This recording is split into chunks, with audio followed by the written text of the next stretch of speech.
क्या आप भी सोच रहे हैं म्यूचुअल फंड सही है? ऐसा नहीं है, या फिर सिर्फ एड में सही है।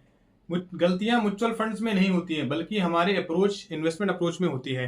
आज की वीडियो हम डिस्कस करेंगे कि हम लोग क्या कॉमन मिस्टेक्स करते हैं म्यूचुअल फंड्स में इन्वेस्ट करते टाइम, और उन गलतियों से हम लोग कैसे बच सकते हैं एक रियल एग्जांपल्स के थ्रू इस वीडियो में। तो वीडियो में लास्ट तक बने रहें और देखते हैं, आगे चलते हैं कौन कौन सी गलतियां हम ओवरकम कर सकते हैं।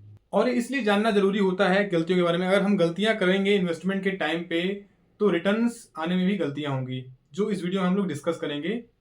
तो सबसे पहले गलती करते हैं हम लोग इग्नोरिंग लॉन्ग टर्म गोल्स या फिर फाइनेंशियल गोल्स। अगर आपने एक एक गोल सेट किया है कि आपको एक साल में कार खरीदनी है, तो उसका जो अमाउंट रहेगा आपने इक्विटी फंड में इन्वेस्ट कर दिया, लेकिन जैसे ही मार्केट डाउन हुआ तो आपके पैसे फंस गए। इसका मतलब आपने सही से गोल्स नहीं बनाए, आपको कहाँ पे इन्वेस्ट करना चाहिए, कहाँ पे नहीं। अगर आपने गोल सेट किया है तो आपको पता होना चाहिए कि इन्वेस्टमेंट कहाँ पे करें ताकि उसका रिटर्न सही टाइम में आ जाए। तो इस गलती से बचने के लिए हमें क्या करना चाहिए कि हमें लॉन्ग टर्म, शॉर्ट टर्म और मीडियम टर्म जैसे गोल्स कैटेगराइज करनी चाहिए, ताकि हमको पता चले कि यार लॉन्ग टर्म में हमें इतना पैसा इकट्ठा करना है और शॉर्ट टर्म में इतना पैसा इकट्ठा करना है। उसके हिसाब से हमें कहाँ पे इन्वेस्ट करना है, गोल्ड में इन्वेस्ट करना है, इक्विटी में इन्वेस्ट करना है, या फिर दूसरे म्यूचुअल फंड्स में इन्वेस्ट करना है। तो ये गलती हमें बिल्कुल भी इग्नोर नहीं करना है। दूसरी जो गलती करते हैं हम लोग, चेजिंग पास्ट परफॉर्मेंस। हम लोग क्या सोचते हैं कि यार इस पर्टिकुलर स्टॉक ने एग्जांपल लास्ट ईयर 20% का रिटर्न दिया है, तो जरूरी नहीं कि इस साल भी वो 20% का रिटर्न दे। भाई आपने देखा है कि क्रिकेट मैच में भी ऐसा ही होता है कि एक टीम पिछले मैच में जीत जाती है, इसका मतलब ये नहीं अगले मैच में जीतेगी, वो अगले मैच में हार भी सकती है। इसीलिए किसी भी स्टॉक या फंड्स में इन्वेस्ट करने से पहले 5 या 10 साल का कंसिस्टेंसी और रिस्क एडजस्टेड रिटर्न देखना चाहिए, तब जाके आपको लास्ट में बेनिफिट मिलेगा। तीसरी जो गलती करते हैं, overlooking risk appetite. High risk high return के पीछे भागना एक कॉमन मिस्टेक हर इन्वेस्टर करता है, जो कि शॉर्ट टर्म में पैसा बनाना चाहता है और जल्दी रिटर्न लेना चाहता है मार्केट से।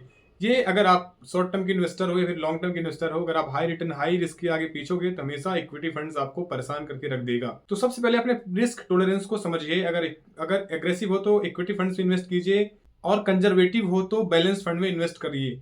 इससे आपको बैलेंस रिटर्न मिल सकता है। चौथी जो मिस्टेक्स करते हैं, मार्केट का टाइमिंग करना। हर इन्वेस्टर चाहता है कि जब मार्केट लो है तो इन्वेस्ट कर दो और मार्केट हाई है तो प्रॉफिट बुक कर लो।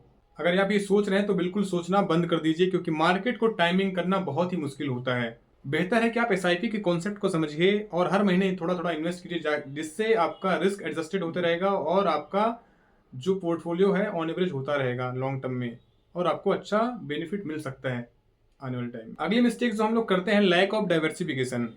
जनरली हम लोग क्या करते हैं कि मार्केट नीचे होता है तो हम लोग सारे फंड्स जो हैं एक ही स्टॉक में लगा देते हैं, लेकिन जब मार्केट क्रैश होता है तो आपके सारे फंड्स ब्लॉक हो जाते हैं और आप कहीं और पे इन्वेस्ट नहीं कर सकते। इसलिए हमको क्या है, अलग अलग अपने फंड्स को डाइवर्सिफिकेशन करना चाहिए। इसलिए हमको अपने फंड्स को इक्विटी, डेट और हाइब्रिड फंड्स में इन्वेस्ट करना चाहिए, ताकि अगर मार्केट क्रैश भी हो तो आपको एक पोर्टफोलियो से डाउन होगा तो दूसरा पोर्टफोलियो पे ज़्यादा असर ना दिखे। अगला जो मिस्टेक करते हैं हम लोग, नॉट रिव्यूइंग आवर पोर्टफोलियो और इन्वेस्टमेंट। क्या करते हैं जनरली हम लोग कि अगर हमारा पोर्टफोलियो एक गार्डन की तरह होता है, जो हमको ग्रीन देखना बहुत ही ज़्यादा अच्छा लगता है, तो जनरली हम क्या होता है कि अगर हम ना अपने पोर्टफोलियो पे वॉच नहीं करेंगे, अपने पोर्टफोलियो को देखेंगे नहीं, तो हमको पता कैसे चलेगा कि कौन सा स्टॉक्स, कौन सा फंड्स हमारा अंडर परफॉर्म है या फिर अच्छा परफॉर्म कर रहा है। अगर हम रेगुलरली अपना इन्वेस्टमेंट को रिव्यू करेंगे, तब जाके हमें पता चलेगा कि कौन से स्टॉक्स से हमें स्विच करना है, कौन से स्टॉक्स पे हमको बने रहना है फ्यूचर बेनिफिट और फ्यूचर रिटर्न के लिए। अगला जो मिस्टेक्स है, हम लोग इग्नोर करते हैं टैक्स इम्प्लीकेशन को। जनरली हम लोग क्या करते हैं कि टैक्स प्लानिंग नहीं करते हैं।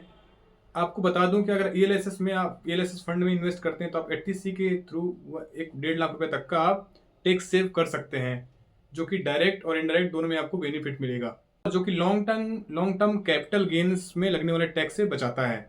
तो ये थी कुछ म्यूचुअल फंड्स की कॉमन मिस्टेक्स जो हम लोग करते हैं और हमको अवॉइड करना चाहिए। मैंने कुछ तरीके बताए हैं कुछ एग्जांपल्स के थ्रू। आई होप ये वीडियो आपको यूजफुल लगी होगी। इन सब चीज़ों से ही पता चलता है कि सही प्लानिंग और डिसिप्लिन से आप अपने फाइनेंशियल गोल को इजीली अचीव कर सकते हैं, अगर आप कंसिस्टेंट रहते हैं तो। अगर वीडियो आपको अच्छा लगा तो लाइक, सब्सक्राइब और शेयर जरूर करें, और दूसरों से तक साझा जरूर करें। Thank you.